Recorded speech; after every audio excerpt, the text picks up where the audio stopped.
আজকের এই depth analysis বা বিশ্লেষণে সবাইকে স্বাগত জানাচ্ছি। বর্তমানে স্মার্টফোন কিন্তু শুধু একটা যোগাযোগের মাধ্যম নয়, তাই না? এটা মূলত আমাদের পুরো ডিজিটাল জীবনের চাবিকাঠি।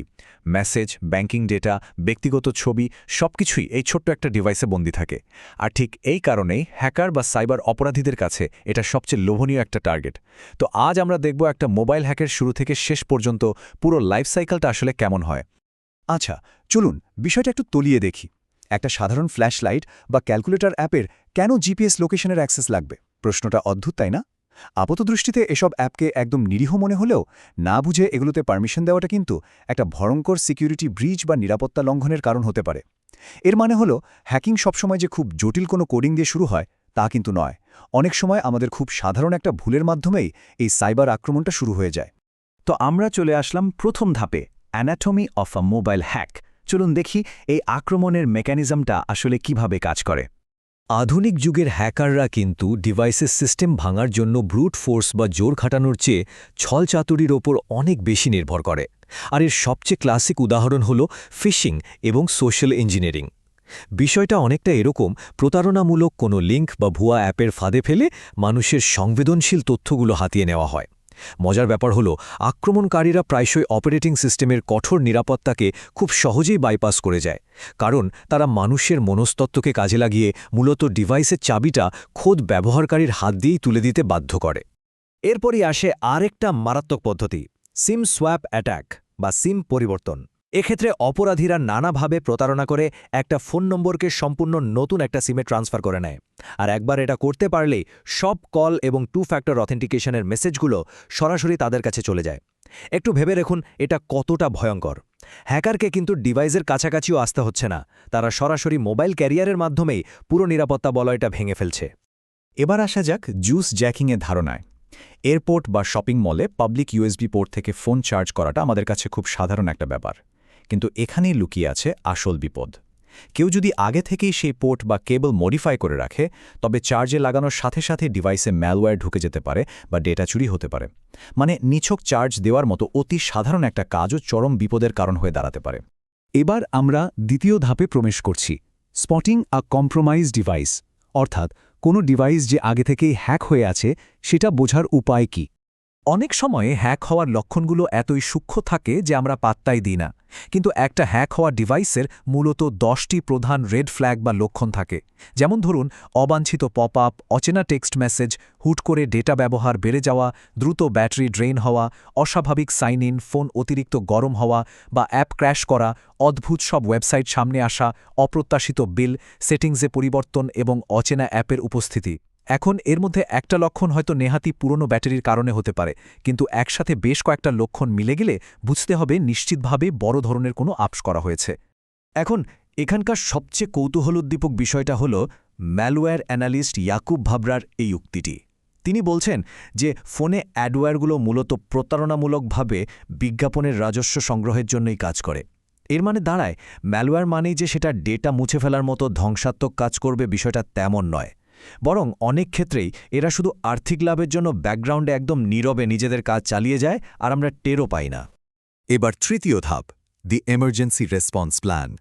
যদি মনে হয় ডিভাইস হ্যাক হয়েছে, তখন সেই ব্রেক গ্লাস মুহূর্তে তাৎক্ষণিক কাজগুলো কি হবে? একটা অ্যাক্টিভ হ্যাকিংয়ের সন্দেহ হলে কিছু ইমার্জেন্সি স্টেপ নেওয়াটা একদম অপরিহার্য। প্রথম এবং সবচেয়ে গুরুত্বপূর্ণ ধাপ হল সাথে সাথে এয়ারপ্লেন মোড চালু করা। এর ফলে ডিভাইসটা ফিজিক্যালি নেটওয়ার্ক থেকে বিচ্ছিন্ন হয়ে যায় এবং হ্যাকার আর কোনো ডেটা ট্রান্সফার করতে পারে না। এর পরের ধাপগুলো হল অচেনা অ্যাপগুলো মুছে ফেলা, একটা নির্ভরযোগ্য অ্যান্টি মালওয়্যার সফটওয়্যার রান করানো এবং সবশেষে সব অ্যাকাউন্ট থেকে সাইন আউট করে দ্রুত পাসওয়ার্ডগুলো বদলে ফেলা। আমরা চলে এলাম চতুর্থ ধাপে, প্ল্যাটফর্ম ডিফেন্স। আইওএস এবং অ্যান্ড্রয়েড এই হুমকিগুলো ঠেকাতে কি করছে তা নিয়ে। এই অত্যাধুনিক হুমকিগুলোর মোকাবেলা করার জন্য বড় বড় অপারেটিং সিস্টেমগুলো কিন্তু বসে নেই, তারা প্রতিনিয়ত নিজেদের আপডেট করছে। যেমন iOS 16 বা তারপরের ভার্সনগুলোতে অ্যাপলের সেফটি চেক এবং ইমার্জেন্সি রিসেট অপশন আছে, যার মাধ্যমে ডেটা শেয়ারিং তাৎক্ষণিকভাবে বন্ধ করে দেওয়া যায়। অন্যদিকে অ্যান্ড্রয়েড 16 নিয়ে এসছে অ্যাডভান্সড প্রোটেকশন মোড। এই মোড সাইড লোডিং পুরোপুরি ব্লক করে দেয় এবং যে কোনো সংবেদনশীল কাজের জন্য বায়োমেট্রিক ভেরিফিকেশন বাধ্যতামূলক করে। আধুনিক ওএস আপডেটগুলো এখন আর শুধু ম্যানুয়াল বা স্ট্যাটিক পারমিশনের উপর নির্ভর করছে না, তারা সরাসরি আর্টিফিশিয়াল ইন্টেলিজেন্স বা এআইকে মাঠে নামিয়েছে। যেমন অ্যান্ড্রয়েড 16-এ বেশ কিছু এআই ডিফেন্স মেকানিজম যুক্ত হয়েছে। লাইভ ফোন কলে যদি কোনো স্ক্যাম বা প্রতারণা শনাক্ত হয়, এআই তখন স্বয়ংক্রিয়ভাবে ইন্টারফেয়ার করতে পারে। তাছাড়া এআই কনটেক্সচুয়াল প্রাইভেসি পারমিশন এবং নোটিফিকেশনে থাকা সংবেদনশীল তথ্য স্মার্টভাবে লকস্ক্রিন থেকে লুকিয়ে ফেলার মতো দুর্দান্ত সব ফিচারও যুক্ত হয়েছে এখানে। 340 বিলিয়ন, একটু ভাবুন সংখ্যাটা। এটা কিন্তু যেমন তেমন কোনো সংখ্যা নয়। ম্যালওয়্যার শনাক্ত করার জন্য গুগল প্লে প্রোটেক্ট প্রতিদিন ঠিক এতগুলো অ্যাপ স্ক্যান করে থাকে। স্রেফ এই একটা সংখ্যাই পরিষ্কার করে দেয় যে আমাদের সাইবার সুরক্ষার জন্য প্রতিদিন ব্যাকগ্রাউন্ডে ঠিক কতটা বিশাল একটা কর্মযজ্ঞ চলছে। এবং আমাদের সর্বশেষ ধাপ, বিল্ডিং আ ডিজিটাল ফোর্ট্রেস। ভবিষ্যতে নিজেদের নিরাপদ রাখতে কি করা উচিত? সুতরাং এখানকার সবচেয়ে গুরুত্বপূর্ণ পয়েন্টটি হল ভবিষ্যতের যে কোনো আক্রমণ ঠেকাতে দীর্ঘমেয়াদী সুরক্ষা বা একটা ডিজিটাল দুর্গ নিশ্চিত করাটা কতটা জরুরি। আর এই দুর্গ তৈরির প্রথম শর্তই হল একটা ভেরিফাইড অ্যান্টি ম্যালওয়্যার ব্যবহার করা।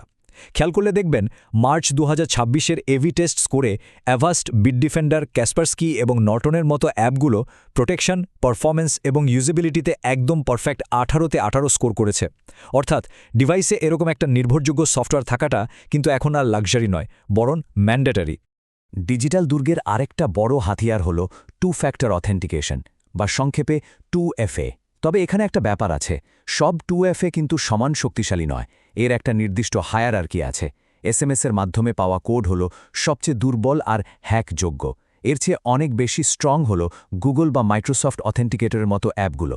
আর সবচেয়ে দুর্ভেদ্য বা শক্তিশালী সুরক্ষা যদি চান, তাহলে ফিজিক্যাল সিকিউরিটি বা হার্ডওয়্যার কি ব্যবহারের কোনো বিকল্প নেই।